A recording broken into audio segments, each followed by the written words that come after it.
أعوذ بالله من الشيطان الرجيم. بسم الله الرحمن الرحيم.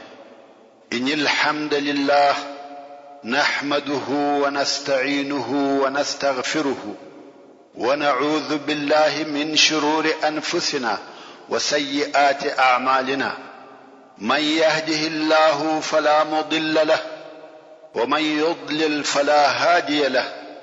وأشهد أن لا إله إلا الله وحده لا شريك له وأشهد أن محمدا عبده ورسوله صلى الله عليه وآله وصحبه وسلم تسليما كثيرا. أما بعد، محترم ورونو، موږ هغه حالات بیانول چې الله جل جلاله هغه ذات دی چې تاسو ته برېښنا درښکاره کوي د پاره د بیرې د هغه چا چې ضرر ورسوي یا د پاره د طمع د هغه چا چې ګټه او فایده ورسوي. او دغه الله جل جلاله په اوبو درنې اوریځې په هوا کې راپورته کوي. یعنی دغه د برېښنا لیدل د دوو حالتو څخه خالی نه دي. ځینې هغه کسان دي چې د تاوان څخه یې بیریږي، هغه په بیروي، او ځینې هغه کسان دي چې د باران په امید دي، هغه په خوشاله کوي، او په زړه کې د باران طمع پیدا سي. مقصد دا چې د الله جل جلاله ذات د انعام او نعمتو، د انتقام او عذابو د دوارو جامع دی. چې یو مثال یې دا دی چې په دغه اوریاض تالند او برېښنا کې په یو آن کې دوه متضاد کیفیتونه موجود دي، چې د عذاب څخه بیره او د رحمت امید دي. مثلا کوم وخت چې اوریاض راسي، تالند او برېښناوي شروع سي، نو خلق په دې امید سي چې باران به ووريږي، خو په عین وخت کې دا بیره هم ورته پیدا سي چې چیرې ټکه یا تندره ونلويږي چې د انسانانو د هلاکت سبب ونه ګرځي. او یا کم وخت چې په اوبو ډکې درنې اوریځې راسي، خلق په خوشاله سي چې ښه بارانونه به وسي او د الهي رحمت سبب به وګرځي، خو په عین وخت کې دا بیره هم ورسره پیدا سي چې دغه بارانو څخه یو لوی طوفان جوړ نسي او د انسانانو د هلاک سبب ونه ګرځي. نو د انسانانو د پاره دا لازمه ده چې د الله جل جلاله د رحمت امیدواره هم وي او په عین وخت کې د عذاب څخه هم وبېریږي. ويسبح الرعد بحمده والملائكة من خيفته ويرسل الصواعق فيصيب بها من يشاء وهم يجادلون في الله وهو شديد المحال. او تسبيح واي رعد په حمد او ثنا دغه الله او نور ټول ملائکه د الله جل جلاله د بیري او هیبت څخه تسبيح واي.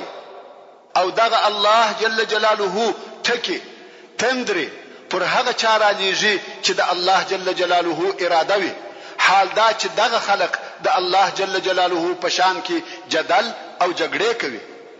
حال دا چې د الله جل جلاله عقوبت او نیول ډیر سخت دي.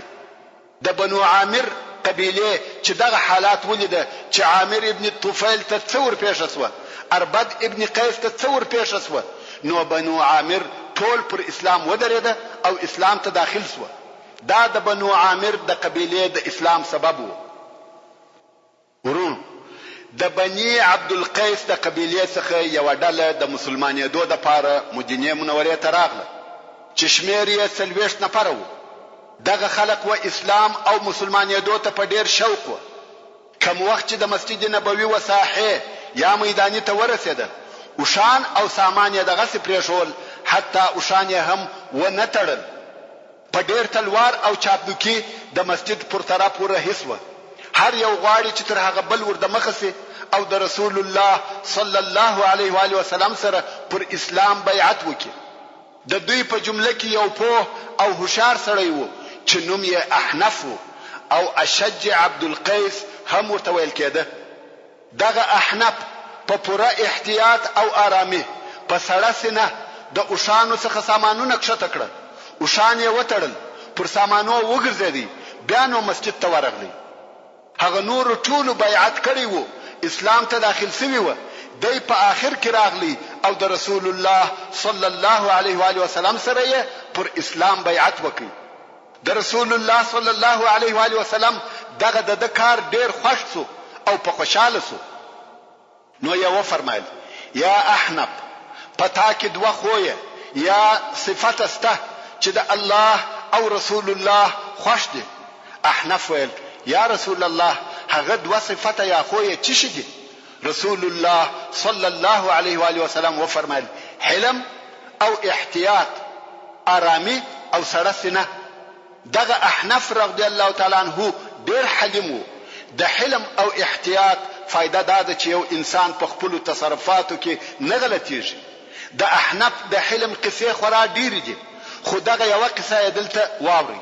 وای احنف یو منځ درلوده.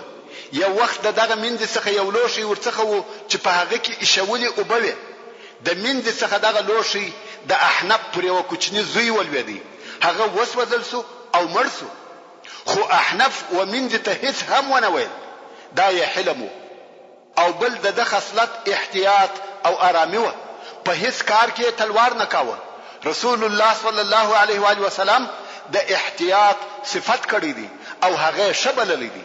رسول الله صلی الله علیه و آله وسلم فرمایي احتیاط او آرامي په هر شي کې شته، بیل د خیر او آخرت په کارو کې په هغو کې ځند مکوه. دا موای چې ته ودرېږه چې زه فکر وکم. مثلا یو چا د خیر او صدقه وکارته وروبللې بیل فکر او حسابه جمع او ضرب مورته کوه، هغه د خیر کار وکه. مگر په دنیوي کارو کې احتیاط د انسان د پاره خیر دی. بیانو احنف رضی الله تعالی عنہ د رسول الله صلی الله علیه و آله وسلم څخه پوښتنه وکړه او ویل یا رسول الله دغه دوه خوونه ماز د کړي او د ځان عادت می ګرځولې دي که الله جل جلاله زما په طبيعت کې پیدا کړی دي. رسول الله صلی الله علیه و آله وسلم وفرمایل بلکې الله جل جلاله ته پر دغه خویو پیدا کړی. احنف رضی الله تعالی عنہ وویل الحمدلله چې الله جل جلاله په ما کې داسې دوه خوې ایښې دي چې د الله او رسول الله خوښ دي. دا د الله جل جلاله احسان دی چې د جل جلاله را پکښ پیدا کړي او بیا یې خوښ کړي دي. نو بنو عبد القیس مسلمانان سو. بنو حنیفه چې یو قوم او قبیله ده چې د نجد په یمامه کې اوسېده. ویل کیږي چې دغه قبیله د جنگ د پاره 100,000 نفر درلوده، یعنی ډیره لو او قوي قبیله و. دغه قبیله 19 نفر مشران د هجرت په 9 کال کې مدینه منوره ته د اسلام راوړلو د پاره راغله. چې په دغه ډله کې مسیلمه الکذاب هم، مسیلمه ابن ثمامه ابن کبیر ابن حبیب ابن الحارث دغه بنو حنیفه د قبیله څخه دی. دغه ډلې د انصار څخه د یو سړي په کور کې واړول او بیا رسول الله صلی الله علیه و آله وسلم ته بیل مسیلمه څخه د اسلام راوړلو د پاره ورغله. مسیلمه هلته هغه خپل د اړولو په ځای کې پاتې سو. مسیلمه مدینه منوره ته راغلی دی خو په اسلام او مسلمانېدو نه دی راځي. څنګه چې مسیلمه د خپل قوم د مشرانو څخه وو نو د قوم څخه مخالفت نسوای کولای ورسره راغلی دی، مگر رسول الله صلی الله علیه و آله وسلم ته نه ورغلی. د قوم دغه راغلو خلقو د رسول الله صلی الله علیه و آله وسلم سره بیعت وکړي او اسلام ته داخل شو او رسول الله صلی الله علیه و آله وسلم ودوی ته هدیه او تحفه ورکړه. دا د رسول الله صلی الله علیه و آله وسلم عادت وو چې دغه راغلو خلقو ته به هدیه ورکوله. نو قوم وویل یا رسول الله په موږ کې یو سړی سته چې زموږ د مشرانو څخه دی مگر زموږ سره اوس دلته نه دی راغلی. رسول الله صلی الله علیه و آله وسلم و فرمایل څنګه چې دای ستاسو د سامانو ساتنه او حفاظت کوي او ستاسو خدمت کوي نو بد سړی نه دی. دغه هدیه د هغه د پاره هم د سره واخلي. قوم هم هغه هدیه چې د رسول الله صلی الله علیه و آله وسلم د طرفه د مسیلمه د پاره ورسره واخسته او مسیلمه ته ورغله. اول رسول الله صلی الله علیه و آله وسلم دغه هدیه ستاده پاره را کړی ده او رسول الله صلی الله علیه و آله وسلم و فرمایل څنګه چې دای ستاسو خدمت او کومک کوي د سامانو حفاظت مو کوي نو بد سړی نه دی. مسیلمه ویل وګوري محمد صلی الله علیه و آله وسلم زما صفت وکي. د مسیلمه ټول ملګری مسلمانان سو بیل د څخه، خو د دوهم وار د پاره مسیلمه د خپل ملګرو سره و مسجد نبوي ته ورغلی او هلته په مسجد کې ناست دی او د قوم خبري سره کوي. مسجد نبوي خو تاسو ته در معلوم دی چې د رسول الله صلی الله علیه و آله وسلم کور د مسجد سره مشتی دی، فقط یو دیوال تر مابین وو او په دغه دیوال کې د کور او مسجد تر مابین یو دروازه و چې پرده پر زړېده او رسول الله صلی الله علیه و آله وسلم به دغه لارې څخه مسجد ته ورتلی. نو مسیلمه او قوم یې په مسجد کې سره ناست دي او خبرې سره کوي. د مسیلمه شاه د رسول الله صلی الله علیه و آله وسلم د کور و طرف ته و، د شاه طرف نه ویني. د مسیلمه ملګرو د مسیلمه څخه پوښتنه وکړه چې ته څه وخت اسلام ته داخليږي؟ مسیلمه ویل که هر وخت محمد صلی الله علیه و آله وسلم زه د ځان خلیفہ وګرځولم، یعنی تر دا ورسته حکم ما ته راکړي زه مسلمانېږم. په دغه وخت کې رسول الله صلی الله علیه و آله وسلم د کور څخه و مسجد ته ور داخل سو او د مسیلمه خبرې واورېده. رسول الله صلی الله علیه و آله وسلم په دغه سړي کې شر ولیدي او پوسو چې دغه سړي اراده نور ده.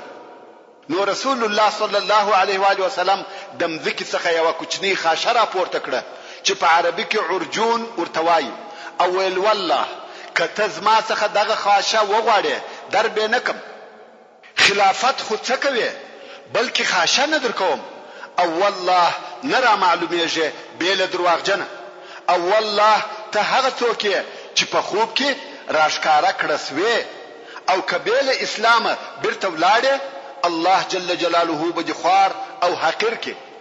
دا ټول سختي او شديدي خبرې وي. خیر د مسیلمه ملګری ټول و اسلام ته داخل سو، مگر مسیلمه الکذاب نسو مسلمان.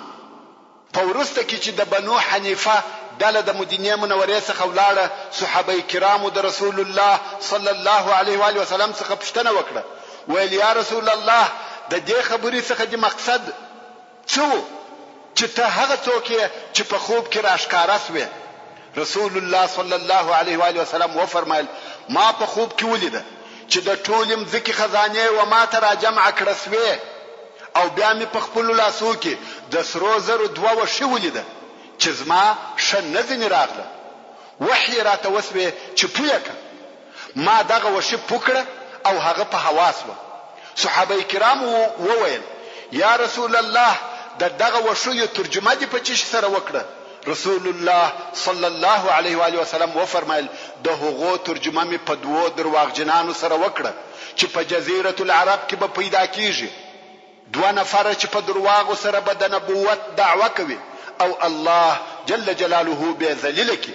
واقعا هم د رسول الله صلی الله علیه و آله وسلم تر رحلت د مخه دوه نفر چې په درواغو یې د نبوت دعوه وکړه په جزیره العرب کې پیدا شو، چې یو یې دغه مسیلمه الکذاب په یمامه کې وو چې د هجرت په لسم کال کې د نبوت دعوه وکړه او د ابوبکر صدیق رضی الله تعالی عنه په خلافت کې چې د هجرت 12 کال او د ربيع الاول میاشت و د وحشي چې د حمزه رضی الله تعالی عنه قاتل او ابو دجانه رضی الله تعالی عنه د طرفه ووجل سو، او بل یې اسود العنسی چې په یمن کې وو او د رسول الله صلی الله علیه و آله وسلم تر رحلت یو ورځ د مخه د فیروز د طرفه ووجل سو.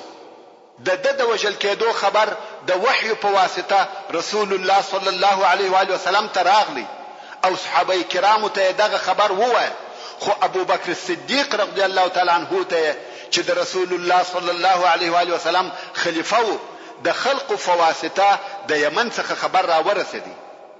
د مسیلمه الکذاب قصه اوږده ده، خو کوم وخت چې خپل وطن یمامه ته ولاړی د خپل ځان او د نبوت په باره کې فکر کاوه ترڅو چې داسې دعوه وکړه چې دی د الله جل جلاله د طرفه د رسول الله صلی الله علیه و آله وسلم سره په نبوت کې شریک کړه سو او د ځان د پاره د نبوت دعوه وکړه. د ځان څخه د شعر پر قسم بے معنا جملې جوړولې او ویل به چې دغه وحی دی چې وما ته را نازلیږي. خپل قوم ته شراب او زنا ور حلال کړ، خو پر دغه سربېره هم دا شاهدی ادا کول چې رسول الله صلی الله علیه و آله وسلم نبی دی. د یمامې څخه رسول الله صلی الله علیه و آله وسلم ته لیک ولېږي چې لیکلی و من مسیلمه رسول الله الى محمد رسول الله. خبر اوسه چې ماته هم دغه د نبوت په کار کې ستاسو سره شراکت راکړ سو. د مځکې نیم امر او حکم زموږ دی او نیم یې د قریشو، مگر قریش داسې قوم دی چې تجاوز کوي. رسول الله صلی الله علیه و آله وسلم یې په جواب کې لیک ورولېږي چې ورته لیکلی و بسم الله الرحمن الرحیم من محمد رسول الله الى مسیلمه الكذاب. دغه وخت څخه د مسیلمه لقب کذاب سو. السلام علی من اتبع الهدى اما بعد. ځکه د الله جل جلاله ده او هغه چاته ورکوي چې د خوښوي او آخرت د پرهیزګارانو دی. مسیلمه الکذاب دغه وخت څخه وخپلو کاذبو ادعاګانو ته دوام ورکړي او دغه د درواغو دعوه د یو مسلمان نفر په مرتد کېدو سره نور هم شهرت پیدا کړي چې هغه قصه داسې و. کم وخت چې د بنو حنیفه ډله مسلمانان سو، د هغې ډلې څخه یو نفر چې نهار ابن عنفوان نومېدی دلته په مدینه منوره کې پاتې سو. قرآن کریم یې په یاداوه او د اسلام احکام یې زده کول. سورة البقره او سورة آل عمران یې د ابی ابن کعب رضی الله تعالی عنہ په کومک په یاد کړ. نور د اسلام احکام یې هم زده کړ څو د سره کافی علم او معلومات جمع سو. د قرآن مجید څخه ډېر حصہ په یاد کړ. ابو هريره رضی الله تعالی عنہ په یو حدیث کې روایت کوي وایي زه او دغه نهار او د انصارو څخه بل دریم نفر سره ناستو چې رسول الله صلی الله علیه و آله وسلم راغلی او یو عجیب خبره وکړه. موږ درې نفر ناستو. رسول الله صلی الله علیه و آله وسلم و فرمایل ستاسو څخه یو نفر په اور کې دی، یعنی ستاسو درو نفر څخه یو نفر دوزخ ته ځي. ابو هريره رضی الله تعالی عنہ وايي زه پر خپل ځان ډیر زیات وبېریدم او پس له څه مودې څخه هغه انصاری هم پر اسلام وفات سو. وايي زما بیره نور هم زیاته سو ځکه د هغه درو نفر څخه زه او نهار پاتې سو او نهار عابد عالم او د قرآن مجید حافظ دی. همیشه المنز او عبادت کوي، د قرآن مجید په یادولو او حفظولو مشغول دی. نو زه پر خپل ځان ډیر بیریدم چې هغه دوزخي زه نه یم. او بیا رسول الله صلی الله علیه و آله وسلم دغه نهار د بنو حنیفه و قبیله ته ولېږي چې وهغه ته اسلام او د اسلام احکام وروشي ځکه د اسلام څخه ډیر شیان زده کړي و. نو ویل و بنو حنیفه ته ورسه چې په خپل دغه نهار قبیله و د دین احکام وروشي. نهار هم رئیسو او یمامې ته ورسېدی. د مخه تر دې چې د خلقو سره یو ځای سي مسیلمه الکذاب وروغشتي او ورته ویل یا نهار کدی و خلقو ته وویل چې مسیلمه نبی دی زبدي د ځان وزیر وګرځوم. د نهار هم د دنیا طمع پیدا سو. دی فقیر او غریب سړی وو او اوس په یو وار وزیر کیږي دنیا ورکش کی.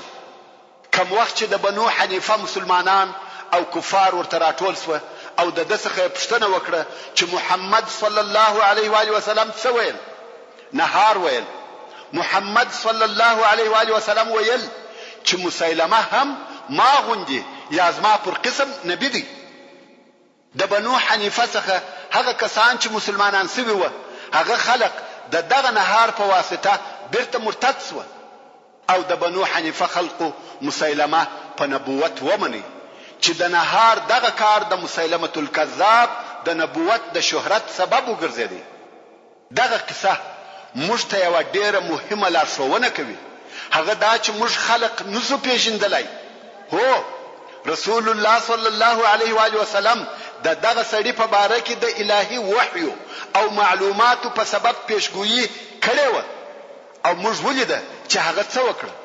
خو موږ امت عاجزه بندگان یو بل هغه څخه چې الله جل جلاله او رسول الله صلی الله علیه و آله وسلم په خبر کړی یو او بل ظاهری حالت څخه نور څه نسو ویلای. حتی رسول الله صلی الله علیه و آله وسلم کوم وخت چې د تبوک د غزا څخه بیرته مدینه منورې ته راتلی پر لارې یو ځای واړول. ځینو نفرو د لشکر اوشان بوتله او څارلې، خو دغه نفرو څخه د رسول الله صلی الله علیه و آله وسلم او شورک اسوه. صحابه کرام پسې ګرځیدل چې پیدا یې کی. هلته بیا په لشکر کې یو منافق وو چې نوم یې زید ابن لصيد القینقاعي وو. دغه منافق په دې سفر کې د عماره ابن حزم رضی الله تعالی عنہ په ډله کې وو چې دغه عماره رضی الله تعالی عنہ د اهل بدر او اهل بیعه العقبه څخه دی. نو دغه منافق د عماره په خیمه کې ناست دی، مگر په خپل عماره رضی الله تعالی عنہ په دغه وخت کې د رسول الله صلی الله علیه و آله وسلم سره د هغه په خیمه کې دی چې هغه خیمه بیا د لشکر په بل منطقه کې و. کوم وخت چې د رسول الله صلی الله علیه و آله وسلم د اوښ د ورکېدو خبر په لشکر کې نشر شو، دغه زید منافق چې د عماره رضی الله تعالی عنہ په خیمه کې دی وویل آیا محمد نوایي چې زه نبی او د آسمان په خبر مو خبروي، مگر اوس دی نه دی خبر چې د اوښ چیرې ده. دا خو دلته د عماره رضی الله تعالی عنہ په خیمه کې د منافق زید خبره و. رسول الله صلی الله علیه و آله وسلم چې هلته لري په خپل خیمه کې ناست دی او عماره رضی الله تعالی عنہ هم هلته ورسره وو. و فرمایل یو سړی وایي چې مقصد یې دغه زید منافق وو، ویل یو سړی وایي چې محمد وایي زه نبی یم او د آسمان په خبر مو خبروي، مگر اوس نه دی خبر چې خپل اوښه چیرې ده. رسول الله صلی الله علیه و آله وسلم نور هم و فرمایل زه نه یم خبر مگر په هغه شیانو چې الله جل جلاله په خبر کړی، یعنی تر هغه زیات غیب نه دی را معلوم. نو الله جل جلاله خبر کړم چې زما اوښه په پلاني شیله کې او په پلاني ځای کې ده، کیزه یا تناویه په یو درخته پورې باندې. نو هغه درخته بند کړی ده، ولارسي او راولي. نفر په سبلاړه واقعا هم اوښه په هغه ځای کې پر هغه قسم بنده و او اوښه راوسته. دغه واقعې تر لیدلو او اوریدلو وروسته عماره رضی الله تعالی عنہ د رسول الله صلی الله علیه و آله وسلم د خیمه څخه خپل خیمه ته راغلی او په خپل خیمه کې دغه بیان کوي چې والله اوس عجب واقعه پیښ شوه او رسول الله صلی الله علیه و آله وسلم عجب خبره وکړه. مقصد هغه قصه ټوله بیان کړه. د خیمه د خلقو څخه یو نفر چې په دغه خیمه کې موجود وو و عماره رضی الله تعالی عنہ ته وویل دغه خبره ستات راتګ د مخه دغه زید وکړه. عماره رضی الله تعالی عنہ پر زید مخ راواړه او پر څټه په سکان وهي او ورتوای الله دې مړک ته د رسول الله صلی الله علیه و آله وسلم په باره کې دغه خبرې کوي. تر هغه یې واه چې خلقو ځنی خلاصاوه او بیا یې د خپل خیمه څخه وشړي. مقصد دا چې غیب بیل الله جل جلاله وبل هچاته نه جوړ معلوم. لا يعلم الغيب الا الله. نو رسول الله صلی الله علیه و آله وسلم په نهار باور او اعتماد وکي چې وبنو حنیفه ته ولېږي، مگر نهار مرتد سو او دغه فتنه انګیزه یا د فتنې ډک کار وکي. نو ځکه علماء کرام وایي که یو څوک غواړي چې په یو چا پسې اقتدا وکي او د هغه متابعت وکي، نو د داسې چا متابعت کوي چې هغه پر اسلام وفات شوی وي او پر خیر خاتمه شوی وي، مگر ژوندۍ انسان د هغه د فتنې او خرابېدو ضمانت څوک نسی کولای. ته نه خبر چې څه وخت او کله څنګه او چیرې په فساد او فتنه اخته کیږي او د حق لارې څخه اوړي. لکه نن ورځ چې داسې ډیره پیښه ده. بیرته خپلې قصې ته راګرځو. ورون مدینه منورې ته د مسلمانېدو د پاره په ډلو ډلو خلق او قبیلې راتلې.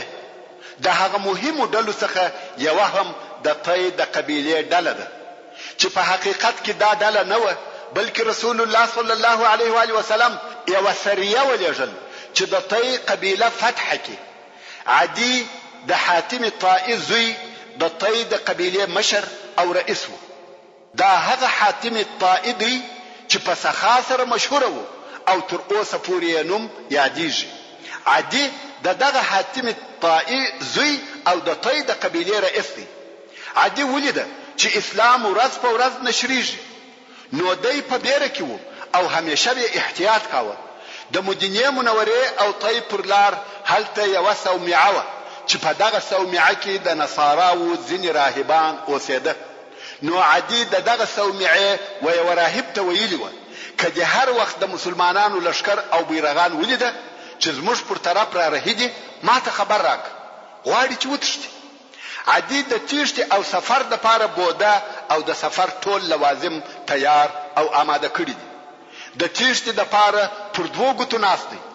کم وخت چې هغه راهب د مسلمانانو د سریه بیرغان او لشکر ولیده، نو یو عدي ابن حاتم طائي ته خبر ورکړي چې د مسلمانانو لشکر را رهیدي، کستا د یو کار اراده وی هغه وکړه.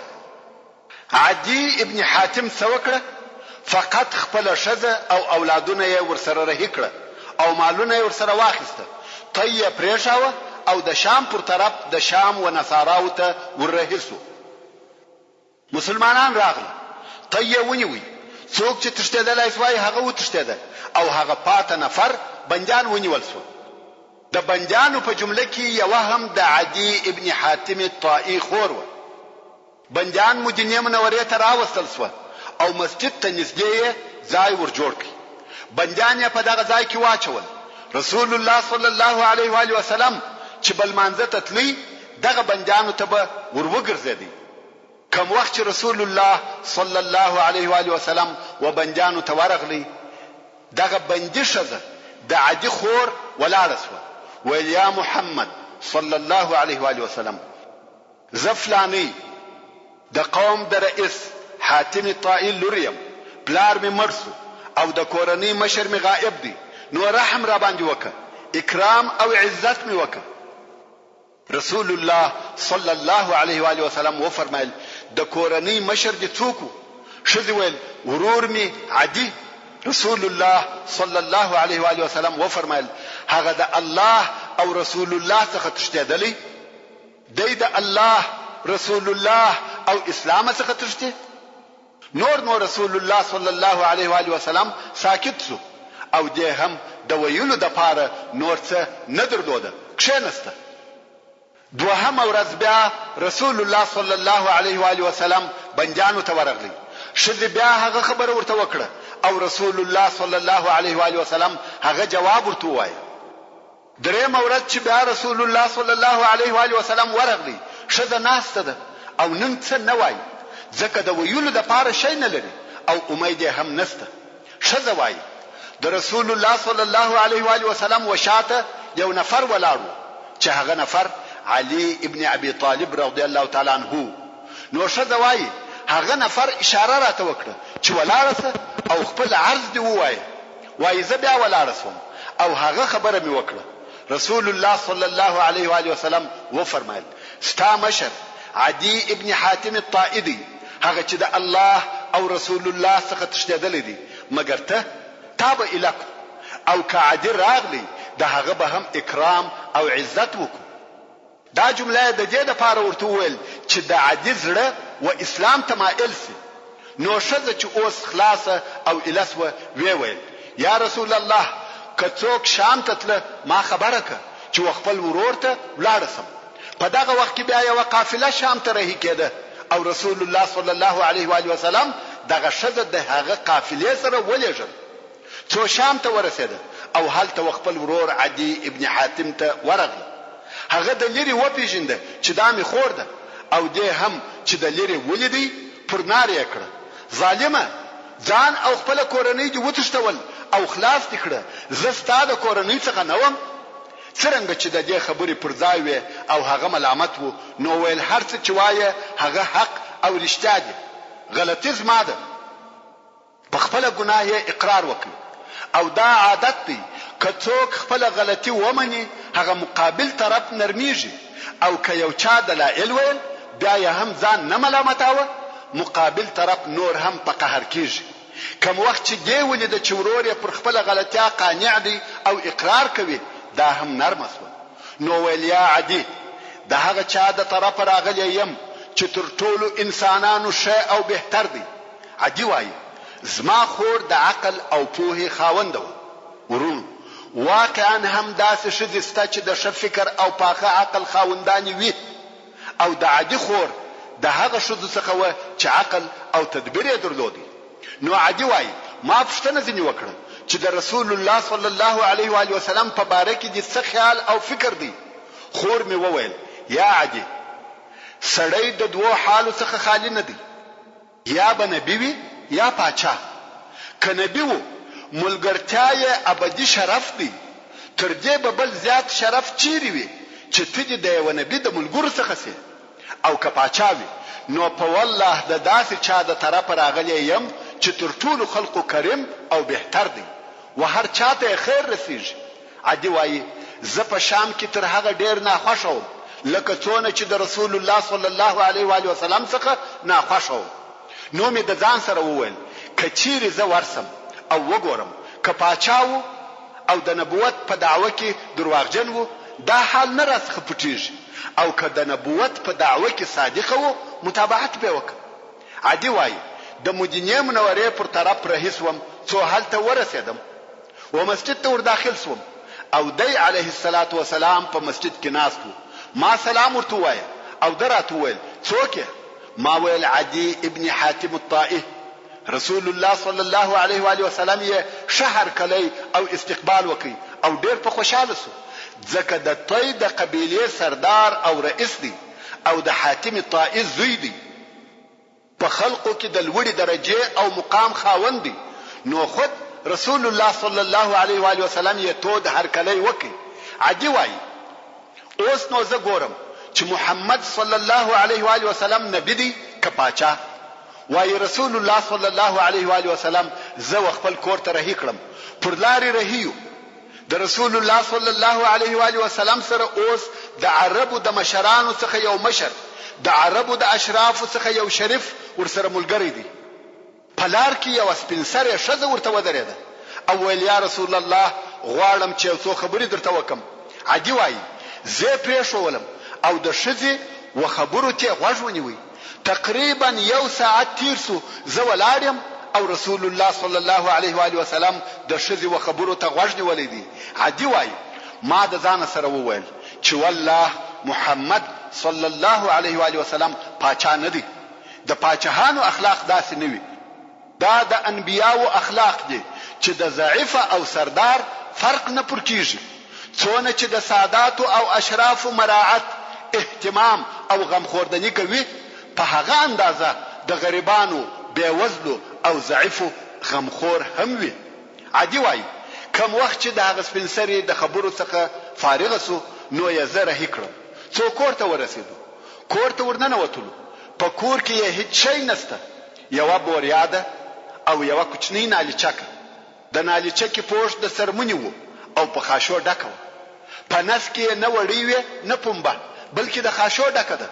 په ټوله کور کې بل هیڅ شی نسته. نو ما د ځان سره وویل دا د پاچا کور نه دی بلکې دا د نبی کور دی. عدي وایي کوم وخت چې موږ د ناستې اراده وکړه هغه نالیچکه یې ماته راکړه او ویل پر دغه کښېنه. وایي ما بیرته وده صلی الله علیه و آله وسلم ته ورکړه. ما ویل یا ته پر کښېنه. ده علیه الصلاة والسلام بیرته ماته راکړه ویل ته پر کښېنه. او ډېر یې راته وویل څو زه هغه د خاشو پر نالیچکه کښېنستم او دی علیه الصلاة والسلام پر مځکه کښېنستی. بیا مې د ځان سره وویل والله د پاچا کارونه داسې نه وي بلکې دا د نبوت اخلاق دي. بیا نو رسول الله صلی الله علیه و آله وسلم راته وویل یا عدي آیا بیل یو الله بل اله در معلوم دی؟ ما ویل یا. بیا یې ویل آیا تر الله جل جلاله بل لوی شی در معلوم دی؟ ما ویل یا. بیا رسول الله صلی الله علیه و آله وسلم یو عجب خبره راته وکړه. ویل یا عدي آیا ته پر رکوسیت نه یې؟ عدي وایي زه په تعجب کې سوم. رکوسیت یو داسې دین دی چې بالکل د بینه تللی دی.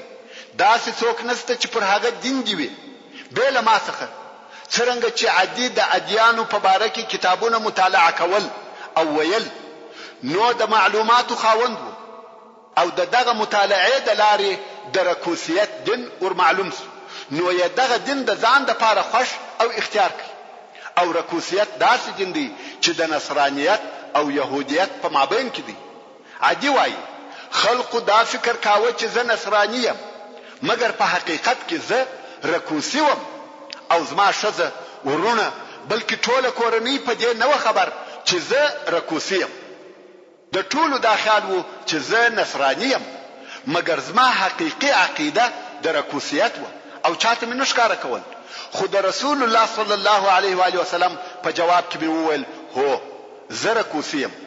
بیا رسول الله صلی الله علیه و آله وسلم راته وویل ته هغه نه یې چې د خپل قوم څخه مرباع اخلي؟ مرباع یو قسم ټکس یا مالیات چې اصلا د غنیمتو څلورمه حصه وه. دغه مرباع یې پر خپل قوم لازمه کړې وه چې ودته به ورکول. نو اوس رسول الله صلی الله علیه و آله وسلم ورته وایي ته د خپل قوم څخه مرباع نه اخلي؟ ما ویل هو اخله به. رسول الله صلی الله علیه و آله وسلم راته وویل دغه د مرباع اخیستل خو ستا په دین کې حرام دي. ما ویل هو والله نه راته روا. عدي وایي زه ډېر په تعجب کې شوم. اول دا چې رکوسیت یو رک او پای ته رسیدلی دین دی چې چاته نه دی ور معلوم، مګر رسول الله صلی الله علیه و آله وسلم ته هغه ور معلوم او بیا یې احکام هم په تفصیل سره ور معلوم دي، په حلال او حرام یې خبر دی او پوسو چې زه پر هغه دین یم او په هغه کې بیا حرام کار هم کوم. بیا رسول الله صلی الله علیه و آله وسلم راته وویل یا عدي شاید ته د اسلام څخه دغه منع کړی یې چې ته مسلمانان غریبان ویني، مال او شی نه لري. په والله قریبه ده چې مسلمانان به دونه مال پیدا کړي چې یو سړی به په یو چاپ سي ګرځي چې د خپل مال زکات او صدقه ورکړي، خدا سي څوک به نسی پیدا کولای چې هغه د زکات یې واخلي. او یا عدي شاید ته د اسلام څخه دې منع کړی یې چې مسلمانان همیشه په جنگو او بیره کې دي، مسلمانان لږ او دشمنان یې ډیر دي. په والله قریبه ده چې یو شذ به د قادسیه څخه تر بیت الله الحرام پوری یوازې بیل جوار او امان څخه ځي او په پوره امان کې به وي، بیل الله جل جلاله څخه د بل چا څخه به نه بیریږي. او شاید ته د اسلام څخه دې منع کړی یې چې ته وینې چې حکم او پاچاهي د نورو په لاس کې دي، مسلمانان په خیمو او خرابو کې ژوند کوي. په والله قریبه ده چې ته به واورې چې د بابل قصرونه دوی فتح کړه. نو عدي وایي ما وویل اشهد ان لا اله الا الله واشهد انك رسول الله. نور می دا یقین سو چې محمد صلی الله علیه و آله وسلم نبی او رسول دی او اسلام می په زړه کې ټینګ. خیر د کور راووتلو او مسجد ته راغلو.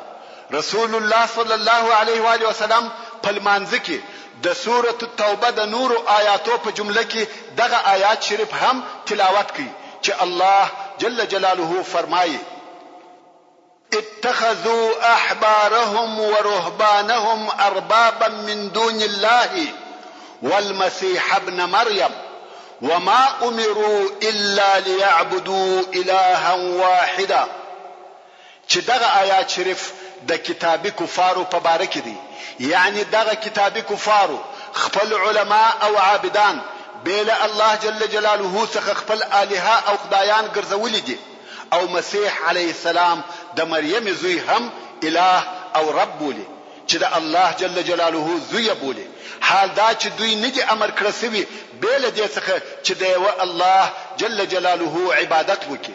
عدي وایي پس لمانځه ورسول الله صلی الله علیه و آله وسلم ته ورغلم او ورته ویل یا رسول الله موږ هیڅ کله خپل احبار او رهبان یعنی عالمان او عابدان خپل خدایان نه دي ګرځولي. هو موږ د مسیح علیه السلام عبادت کوو، مګر د احبار او رهبان عبادت مو نه دی کړی. ورونو ودغه جواب ته شمو متوجه سي، ډیره مهمه خبره ده. عدي وایي رسول الله صلی الله علیه و آله وسلم راته وویل یا عدي ایا دغه احبار او رهبان به تاسو ته حرام نه در حلالول او حلال به نه در باندې حرامول؟ ما ویل هو داسې و. رسول الله صلی الله علیه و آله وسلم و فرمایل دغه د هغو عبادت دی. عبادت یوازې دا نه دی چې سجده ورته وکړي، عبادت دغه دی چې د هغه اوامر او حکمونه داسې وبولې لکه دین او شریعت. مثلا الله جل جلاله دا قانون راته ایښی دی چې زنا کوونکی که نر وي که ښځه رجم دي سي یا د غله دي لاس ور پریسي، خو کبل څوک دغه احکام څخه مخالف قانون راته کیږي او موږ هغه ور سره ومنو یا ور سره موافق سو، دا د هغه بل چا عبادت سو. عبادت فقط المنز، روزه او سجده نه دي، بلکې د یو چا د طرفه د الله جل جلاله د حکم څخه مخالف قانون ایښول او بیا هغه قانون د شرع پر قسم منل، دا عبادت دی. دا چې الله جل جلاله فرمایي اتخذوا احبارهم ورهبانهم اربابا من دون الله، دا قول صحیح او پر ځای دی. تاسو د هغو څخه رب جوړ کړئ او اوامر یې منئ. ورونو هر هغه څوک چې بیل شریعت او الهي قانون څخه بل قانون اجدي، که څوک د هغه په دغه قانون خوش او راضي سو کافر بلل کیږي. نو رسول الله صلی الله علیه و آله وسلم دغه موضوع صحابه کرامو او موږ ټول ته واضحه او روښانه کړه چې عبادت یوازې دا نه دی چې سر پر سجده ورته کښېږدي، بلکې هغه لوی عبادت شریعت ایښول، قانون جوړول، د احکام صادرول او بیا د هغو منل دي.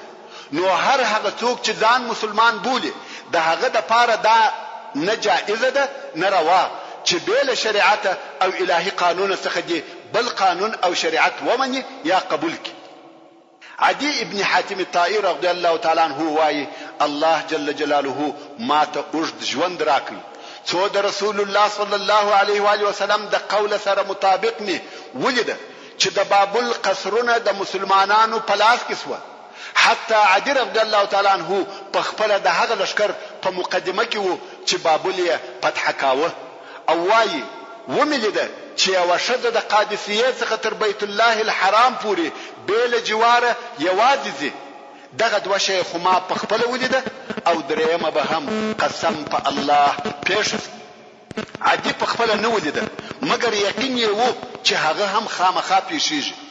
خو د رسول الله صلی الله علیه و آله وسلم درېمه خبره د زاهد او عابد خلیفہ عمر ابن عبد العزيز رضی الله تعالی عنہ په وختو کې پیښ شو چې مسلمانانو دونه مالونه پیدا کړه چې جارچی به جار واه، یعنی په کوڅو او بازارو کې به دا اعلان کړي چې داسې څوک سچ د زکات مال واخلي، خو څوک به نه پیدا کېده. دا د عدي ابن حاتم الطائي د اسلام قصه او د په اسلام راوړلو د طي ټوله قبيله مسلمانان سو. ورونو یو سړی د بنو سعد بنو بکر د قبيله په وکالت او نمائندګي ورسول الله صلی الله علیه و آله وسلم تراغلی. قصه یې کوچنی او عجیبه ده. دغه سړی نوم زمام ابن ثعلبه. دغه زمام د اهل فراست څخه وو. د اهل فراست بیان مو مخکې درته کړی دی چې دا یو علم دی چې د یو چا مخ او چهره ته وګوري د هغه د حالاتو ډیر معلومات ورته کیږي. دا غیب ویل نه دي بلکې علم دی چې د معلوماتو د جملې څخه دا هم و چې وچاته به وکتل دا ورته معلومه ده چې دی صادق او رښتیا ویونکی دی یا کاذب او دروغجن دی. نو دغه زمام چې په دغه علم کې پوه او ماهر وو او د قوم په د پوره باور او اعتماد درلودي ځکه دی هیڅ وخت نو خطا وتلی. خاصتا بیا زمام په دغه ډیر پوهه دی چې صادق او کاذب یې د هغه د مخ په لیدلو پیژندي. حتی د خبرو څخه په پوهه دی او د زمام د قوم دا عادت وو چې د یو چا یا یو شی معلومات به کاوه زمام به ورولېږي. نو اوس هم قوم ورتول یا زمام څنګه چې ته پوهېږې او دغه د فراسه د علم خاوند نو ولارسه دغه نفر را وګوره چې مقصد یې رسول الله صلی الله علیه و آله وسلم وو چې صادق دی که کاذب. ستا او د هغه تر ملاقات ورسته او بیا ستا د نظر تر اوریدلو ورسته موږ تصمیم نیسو. نو زمام ابن ثعلبه هم مدینه منوره ته رهیسو او هلته ورسېدی. مسجد نبوي ته ورننوتی. رسول الله صلی الله علیه و آله وسلم د خپل اصحاب سره ناست دی. زمام یې نه پیژني. نو یې پوښتنه وکړه ویل ستاسې څخه کم یو ابن عبد المطلب دی؟ رسول الله صلی الله علیه و آله وسلم وفرمایل زیم. زمام ویل یا محمد صلی الله علیه و آله وسلم زه خبرې در سره کوم او په خپل خبرو کې شاید یو څه سخت الفاظ استعمال کم، خو ته مخه پکېږه. یعنی زما خبرې به صریح او واضحه وي، د ادب به خالی وي، مګر ته به نه خوابدی کېږي. رسول الله صلی الله علیه و آله وسلم وفرمایل وایه. زمام ویل یا محمد آسمانونه چا پیدا کړی دي؟ سوال یا پوښتنه یې ډیر بسیط او اسانه و، مګر رسول الله صلی الله علیه و آله وسلم ته ګوري. رسول الله صلی الله علیه و آله وسلم وفرمایل الله. بیا یې ویل ځکه چا پیدا کړی ده؟ ویل الله. بیا یې ویل یا محمد غرونه چا درولې دي او په مځکه کې لوړ کړي دي؟ ویل الله. زمام ویل په هغه الله پوښتنه در څخه کوم چې مځکه او اسمانونه او غرونه پیدا کړي دي، آیا ته الله را لېږلی یې؟ رسول الله صلی الله علیه و آله وسلم ویل هو. زمام ویل اشهد ان لا اله الا الله وانك رسول الله. فقط دغونه ویل د چې رسول الله صلی الله علیه و آله وسلم صادق دی، د درواغجن هیڅ علامه پکښې نشته، نو د شک وتلی نبی او صادق دی. زمام ابن ثعلبه رضی الله تعالی عنه مسلمان سو او د په اسلام ټول بني سعد بني بکر اسلام ته داخل سو. محترم ورونو، د پاتې ډلو بیان به پراتلونکي کې واوري ان شاء الله تعالی. وما توفيقي الا بالله وهو السميع العليم. وصلى الله تعالى على خير خلقه محمد وآله وأصحابه وأهل بيته أجمعين. تعلیم الاسلام رادیو ستاسو د ذهنونو روښانه کوونکی. تشرب من وحي الرحمن 9.9 FM